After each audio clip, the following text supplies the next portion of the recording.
కదిలి వచ్చిందమ్మ దుర్గమ్మ సిరిరాగ సుందరి ఆయమ్మ. కదిలి వచ్చిందమ్మ దుర్గమ్మ సిరిరాగ సుందరి ఆయమ్మ.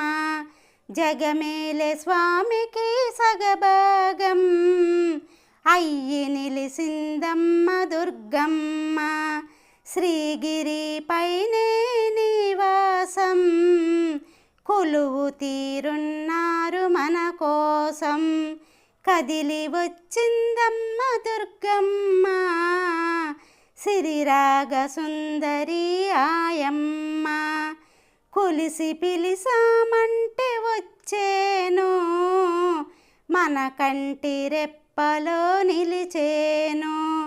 తరచుగా తన స్మరణ చేసే